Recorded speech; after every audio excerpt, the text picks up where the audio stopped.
I wake up, flex, thumb down that, check, no drip this, tell him run it up, no sleep, no rest, might crash, might wreck, but first I stretch, tell him run it up, I wake up, flex, thumb down that, check, no drip this, tell him run it up. Our guest today is Mike Tuaililli Brown, a former NFL player that went from tackling to tech. Mike is a former two-time All-American football star from Duke University and went on to play linebacker for the Indianapolis Colts. Mike is now the founder and CEO of Win-Win, a gamified giving platform that is transforming philanthropic funding. Mike is passionate about tech, philanthropy, and has built an amazing platform that gives back to communities. Mike has a wealth of experience in the sports and business world, working with many partners, elite brands, and athletes. We're excited to have him join us today. Next up, our interview with Mike. Shout out to our sponsors at Outfield. Outfield is a performance-based CRM company for winning sales teams. At Outfield, they know that sales is a sport, so they provide the one tool you need to stay on top of your game, a gamified CRM that optimizes your productivity and maximizes your performance. If you're looking to add a competitive boost for your team, visit outfieldapp.com and use the promo code CLOSERS for 10% off. Hey, Mike, welcome to Closers. I'm excited to have you on. How you been?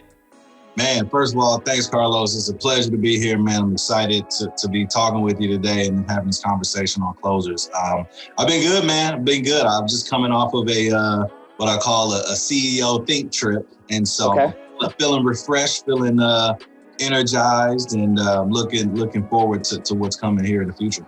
Love it, man. Love it. A lot of thinking caps in the room over the weekend. Is that what you're saying? Exactly. Yeah, it's actually something that I planned.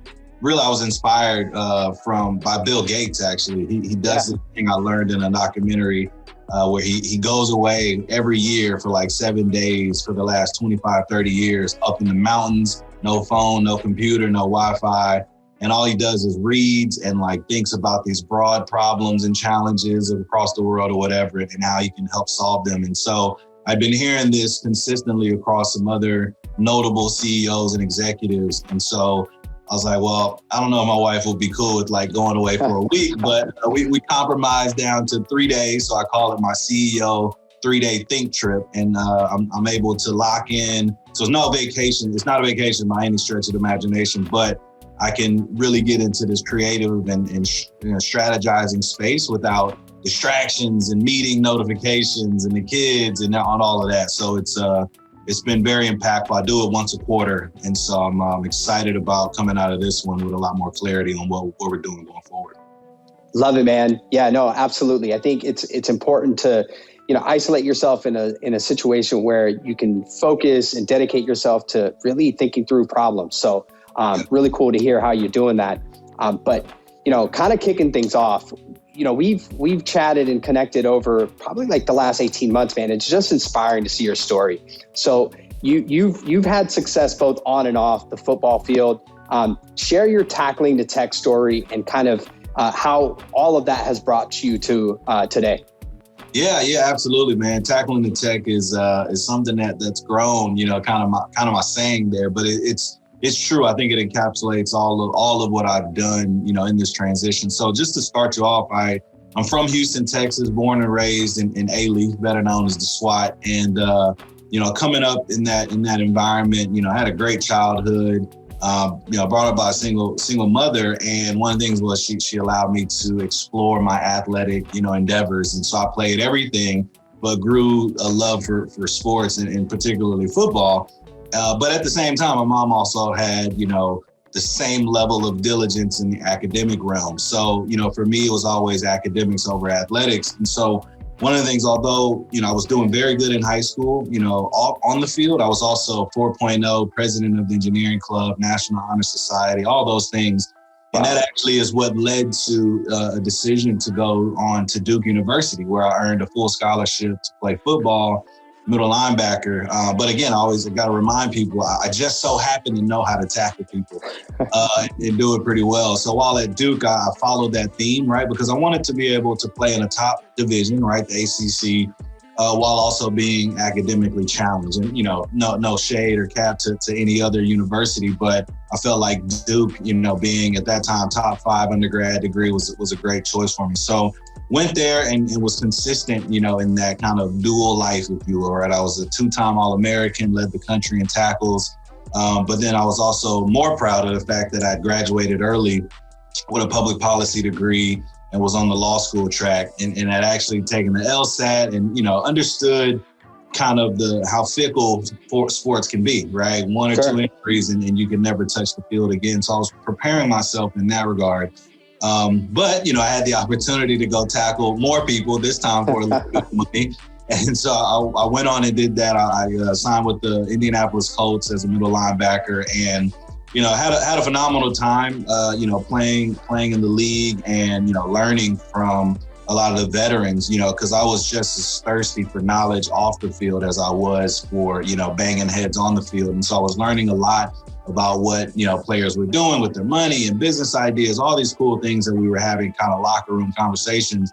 And so, after a few years of playing, I started to make this transition that is now known as tackling the tech. And really it started with just an interest for business, right? Sure. Not even any particular type. I feel like I want to get into business because, mind you, I was on that law school track, interested in policy and can't imagine what life would have been if I would have continued down that route. And so when I finished playing, I was actually took the GMAT and I was going to go to Rice actually to get my MBA because I figured I'll go to Rice, get an MBA, and then I'll figure out this business thing from there.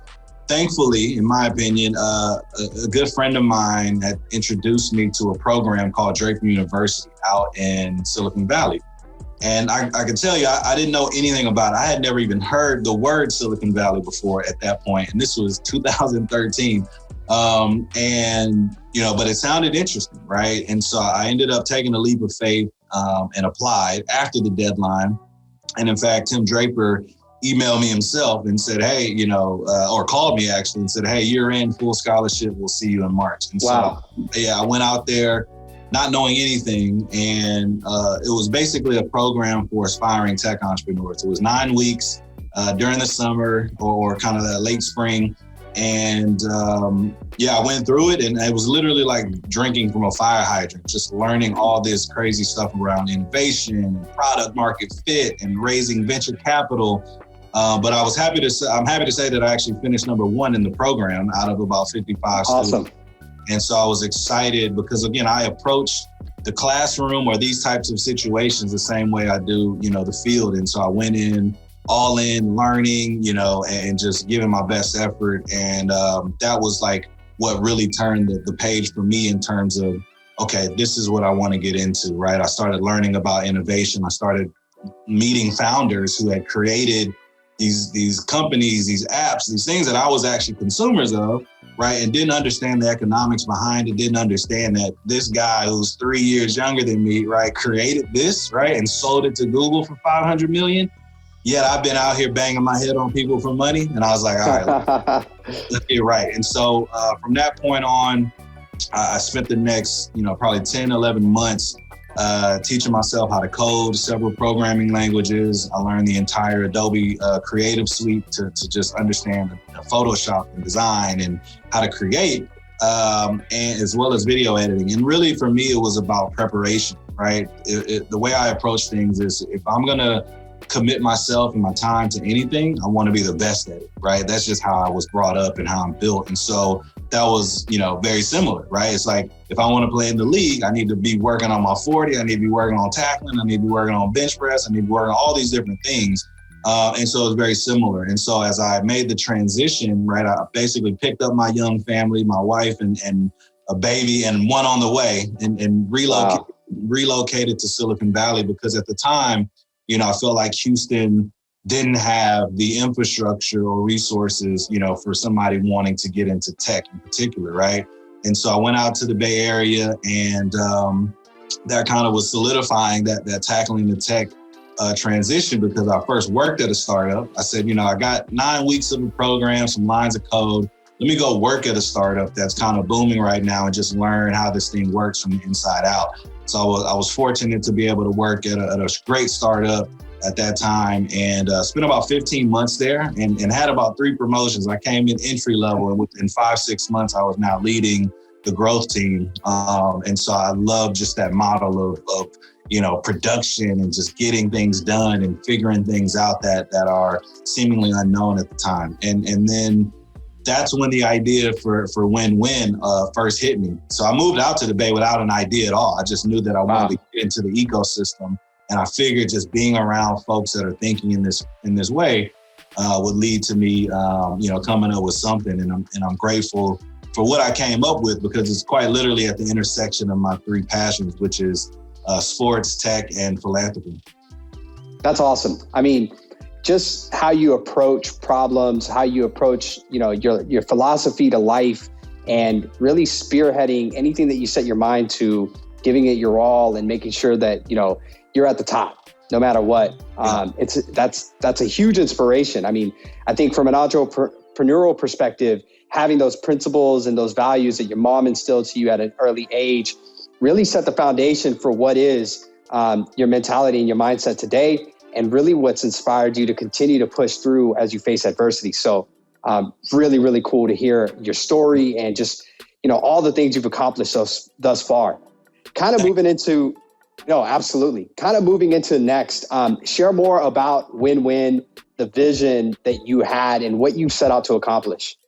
Yeah, so it kind of picks up right from where I just left off, because I was working at this startup, and it was in the advertising tech, industry. So we were serving up, ads within mobile games, actually, but in a very unique and incentivized way. But the point is, there was a lot of guys that were really into fantasy sports, right, at the time, and I remember they were like organizing the league and doing different things, right? And in parallel, I remember just noticing all the daily fantasy sports commercials, right? Namely FanDuel, DraftKings at this time. And mind you, this was, late 2015. And so this is what, at a time where I believe the statistic was, if you're watching a sports matchup, every 45 seconds, during a commercial break, you're going to see one of those 2 companies. And the thing that stood out to me was like, wow, that's a lot of promotion.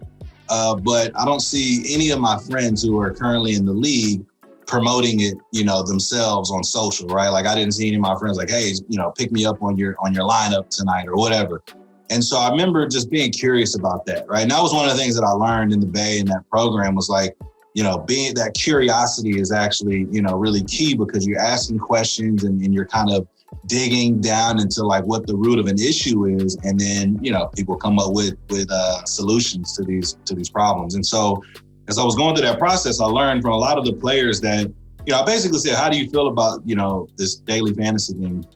And overwhelmingly it was like, I don't care. I couldn't care less, right? Because it came down to the fact that these companies were making billions of dollars, right? And the athletes weren't getting any of that, right? Outside of a couple select players at the time who were getting little endorsement deals, right? And so I was like, wow, that's interesting, right? There has to be a better way to create value for the players, right? Who drive this entire industry through their performances, create more value for them, right? And so one of the things that was a unique insight that I had, because I am a former player, right, is that the thing that's important to athletes outside of money and the contracts, right, is impact, right? Largely, I would say the majority of athletes, care about how they can use their platform for good, right, in the most efficient way, right? Obviously, you see bigger examples where guys are going really, hard on their philanthropic endeavors and their foundations and the things they do. And you have other players that do things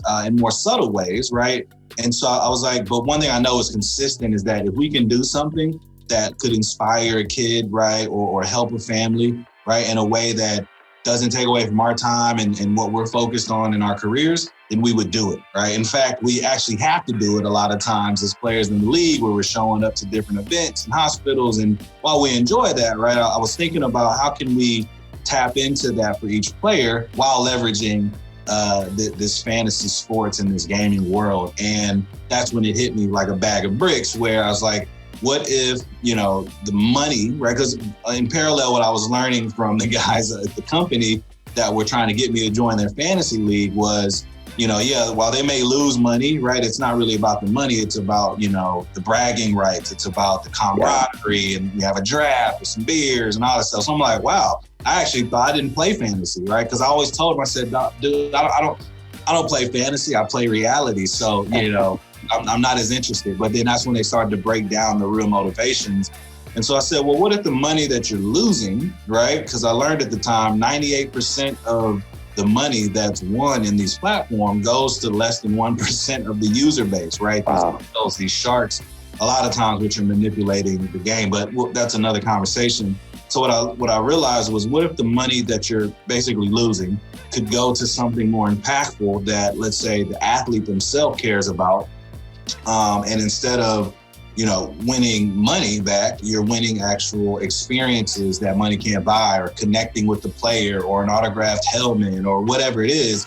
And overwhelmingly, a lot of the folks I was talking to was like, man, I would do that in a heartbeat, right? Because they're still getting the bragging rights, the camaraderie. But now, instead of bragging about the $300 you won from the pot of friends, now you're bragging about the Cowboys, helmet that's signed by the entire team that's sitting on your desk that they have to pass by every day, right? And so that was the moment where win-win was born in my mind. And I got to work. This was late 2015.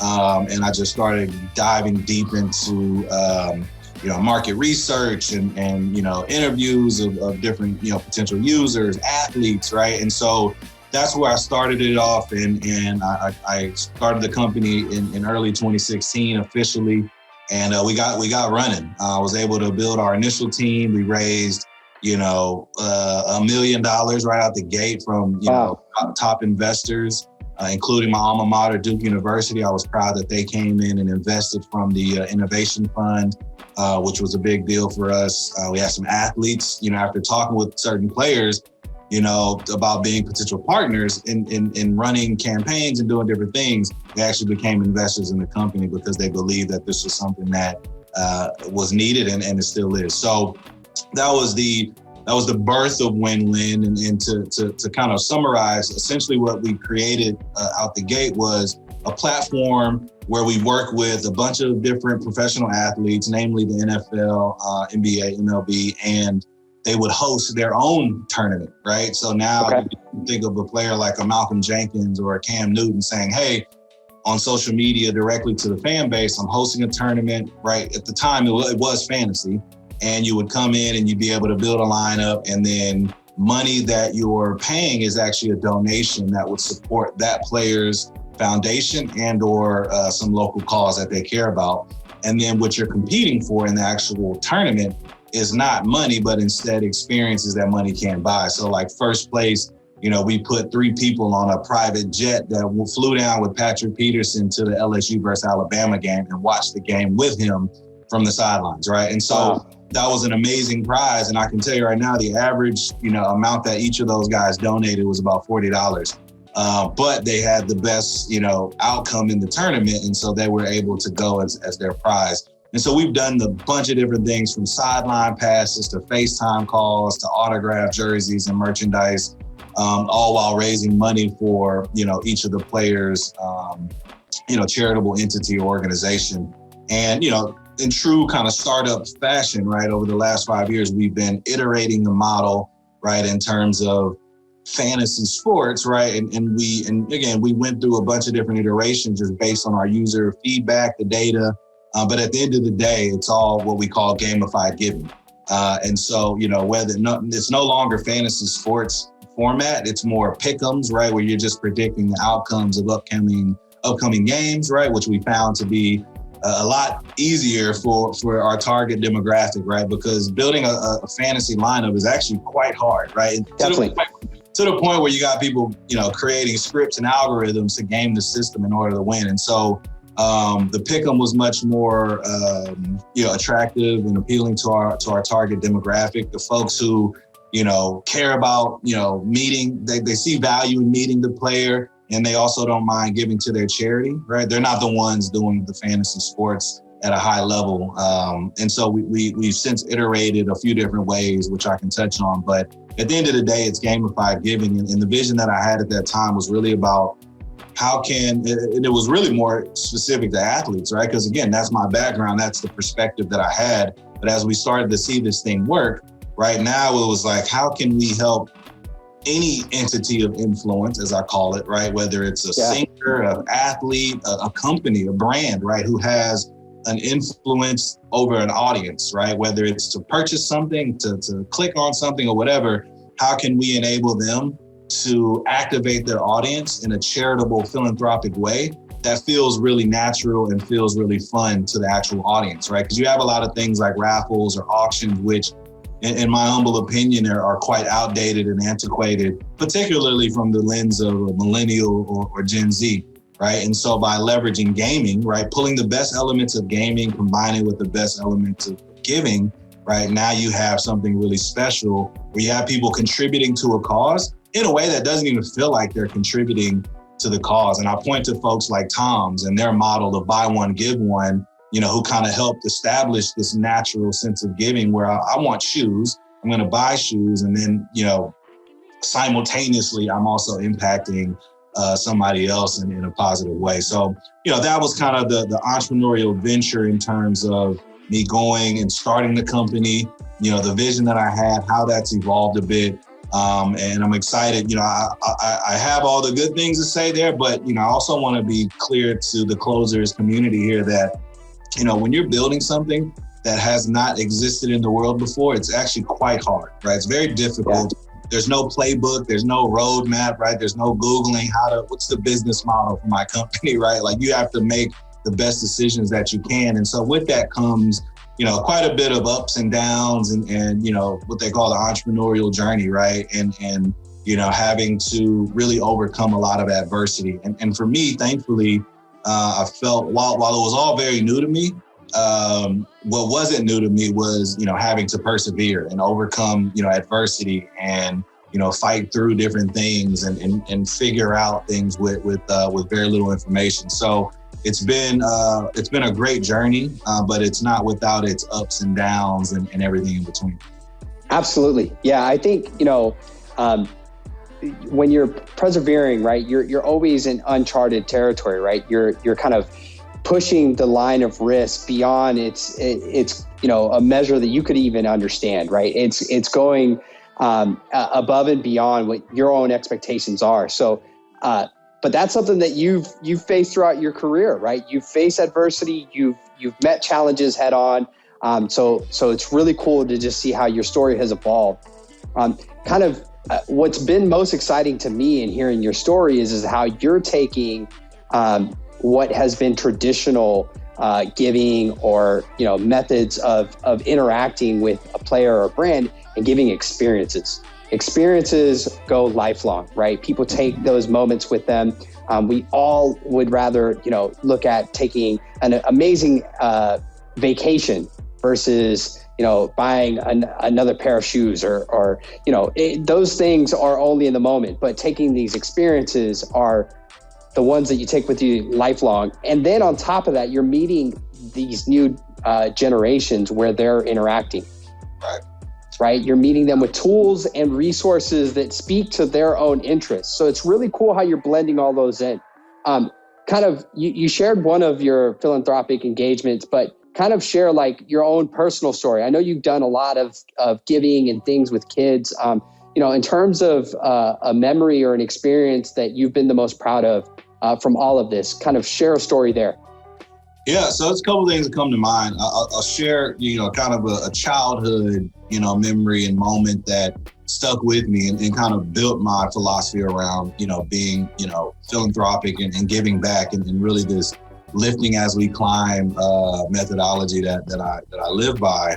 And then I'll give you another one that, you know, kind of further solidified that and then now what I'm doing even at this point. And so early on, you know, growing up, single parent home, you know, my mom, I'm half Samoan, half Black, and my mom raised me, you know, fresh off the rock of Samoa here in the inner city of Houston. And, you know, that came with its challenges and different experiences. But one of the things that was very consistent, very similar to her position on academics over everything was also giving back, right? And I remember early on, you know, holidays like Christmas and Thanksgiving, where she made it a point, every year that we would go out and, just me and her and, whether it be with the church or some other community of folks, we'd be serving dinner and we'd be doing, highway cleanups and just different things that, for me at 8, 9 years old, was something that stood out, right? It's like, wow,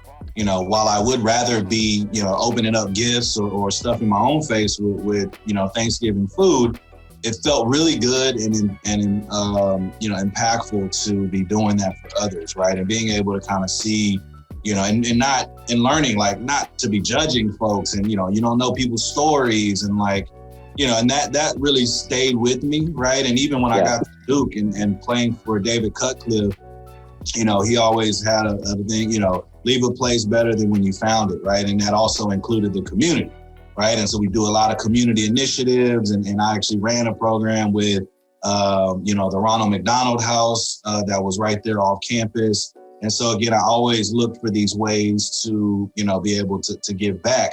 Again, leveraging my platform, as an All-American at Duke, I was able to get some things done there that, I was like, wow, okay, this is a way that I could leverage my platform and my performance on the field to do good in the community, And so again, those were moments that ultimately, built my philosophy around giving. And once I was actually playing ball in the league, in 2010, I actually started a foundation with a very close two friends of mine, one of which is now one of the biggest music artists in the industry, Toby Nwigwe from Houston. But we started a nonprofit called Team Guinea, right? And the whole thing was, it's Guinea Bumpagi is what the full name is, and that's Igbo for what's your purpose.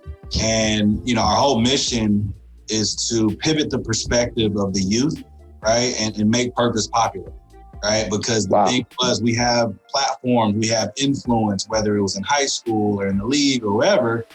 And, sometimes kids make wrong decisions, right? Because they think it's popular to skip school and do different things, right? And we wanted to make it popular to have all A's and popular to aspire for greatness and all those things. And so that was a big initiative that we took on, and it led us to do some amazing things here in the city of Houston.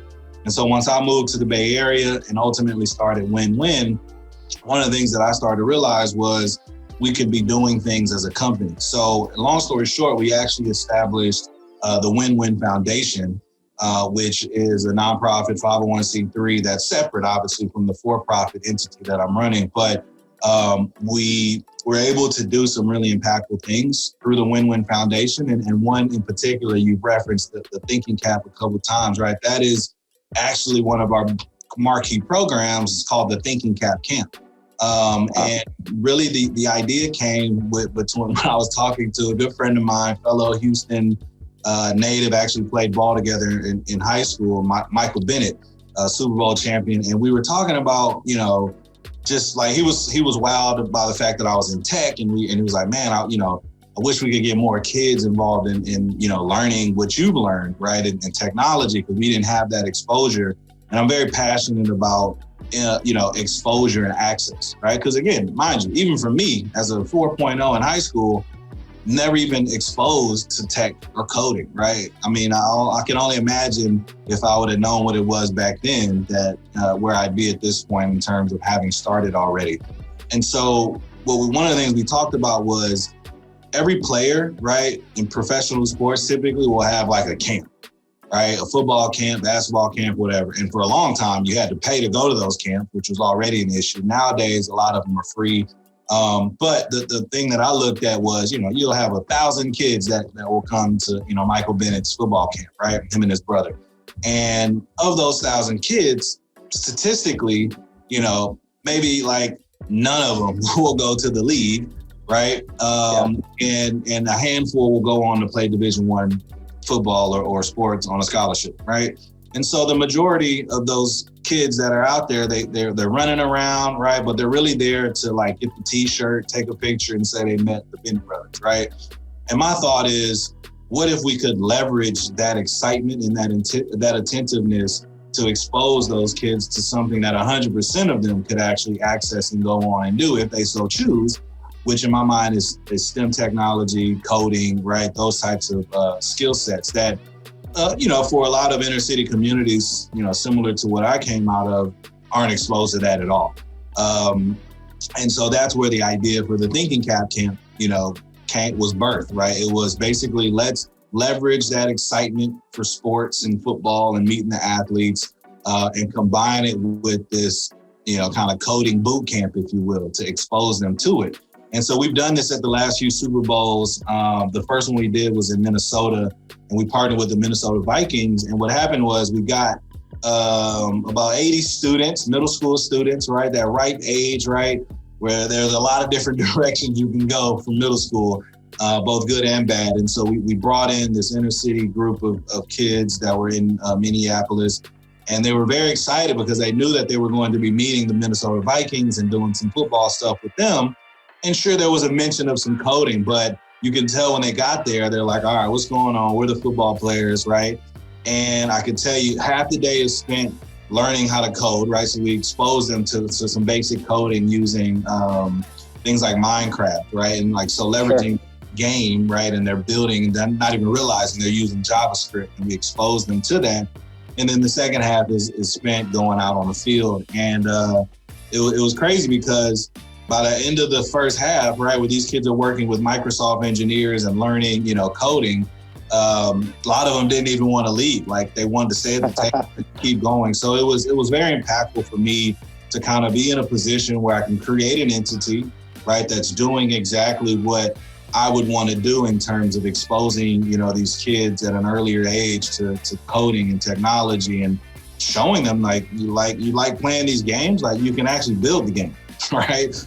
You can build a company, you can do these different things. And so we've been doing that the last few years. One of the last ones we did is we partnered with Dr. Jen Welter, actually the first female coach hired in the NFL for the Arizona Cardinals some years ago. And she actually hosted a all-girls version of the Thinking Cap Camp, which would, for that one, it was in Miami, and we changed it to the Kick Glass Camp, right? So you're kicking the glass ceiling, all the different issues that women are facing. And we're exposing these middle school girls to not only coding, but actually even football, right? So it was a very unique situation where Jen Welter and her crew were taking these girls to an intense football camp, essentially, and they loved it. I mean, they loved that portion just as much as they loved learning how to code and building their own website in a day. And so we're excited about the things that we're doing with the Thinking Cap Camp. But again, just to circle back, that is, just a glimpse of kind of my philanthropic, philosophy and journey. And it's part of the ethos of win-win, in that we want to be able to give back in a way that feels very natural and something that you wouldn't mind doing over and over and over. Love it, man. Love it. I remember I was actually in Houston for the Super Bowl, and I was texting you, and you were like, I'm actually in Miami for the Super Bowl. And I was like, oh man, sorry I missed you, but enjoy it. I knew you were down there balling, man. And it's great to hear, what you were doing and how you were kind of enriching the lives of others while you were down there. You touched on the generational piece a little bit. And so my next question is, share your perspective on how gamification is really entering into different aspects of people's lives, and how win-win is kind of setting up to meet people at where they're most comfortable with. Yeah, absolutely. So gamification is quite broad, and gamification can mean a lot of different things, right? As simple as when you're filling out a survey, for example, right? The fact that the little green bar expands, that's technically gamification and game theory in terms of progress. And it leads to people doing it more, right? And we recognize those elements, but then getting specifically into gaming, right? And how we leverage gaming, that's where we see a lot of opportunity, right? Because And in fact, for the company, one of the things that we're getting ready to release is a new whole version of the product that includes mobile gaming, right? Wow. So we started off in, fantasy sports for a very short amount of time, but then got into Pick'em, right? Pick'em challenges, that you would just go in and predict those games in our app. To then we actually expanded during the pandemic. In fact, to what we call virtual simulated games, right? So this is leveraging, things like 2K, right? And video games, right? And it's cool because what we do is now, instead of predicting like real games that are happening next weekend in real life, you're predicting the outcomes of simulated matchups that we create, like the 98 Bulls versus 2017 Warriors, right? And, Love it. And nobody's playing the game. It's actually simulated. So you're watching it take place, and we'll have like comedians as the color commentators and like making it a fun experience to watch. But you're seeing, Jordan go head to head with KD, right, in their primes. And like, we feel that's the closest thing you'll ever see to that matchup actually happening. So you're talking about the great debates. We can now play those things out, and now you're predicting the outcomes of those games. Host in a tournament hosted by, Shaquille O'Neal or whomever, and now you're competing to win some amazing prize, all while, supporting his foundation or whatever. So that's another version. But then the last one is mobile gaming, right? To where, I won't share too much detail on it, but essentially, what it allows people to do is be playing these casual mobile games. Think of like a Candy Crush, a Tetris, different things like that are really simple. They're classified as hyper casual, meaning that doesn't take a lot of context or experience and like get in the game and start playing. And it's really sticky, right? If you heard of the Candy Crush craze, you kind of get a sense of what I'm talking about. So we leverage those type of games in our environment. You don't have to download anything, but you're able to play any of these games and be earning, a centralized virtual currency, right? Think about Dave & Buster's, right? Where you go in, you play all the different games, and you're earning tickets at every different game, right? And then at the end of the night, you use those tickets now to go redeem for whatever trinkets you've earned, right? Whether it's the TV, the teddy bear, or for me, like the Tootsie Roll, right? That was just what I had enough for. And so we've created essentially that experience, right? But all the while, when you're making, kind of in-app purchases or microtransactions to get extra lives, right? Think about going to the token machine to get more tokens, right? All of those transactions, right, are happening, but they're also supporting, a charitable cause at the end of the day, right? And so to get to your point around like how we're leveraging gaming and gamification, right, to get people doing something that they would just do anyway. Right? Like I love playing games. I love doing this, I love doing that.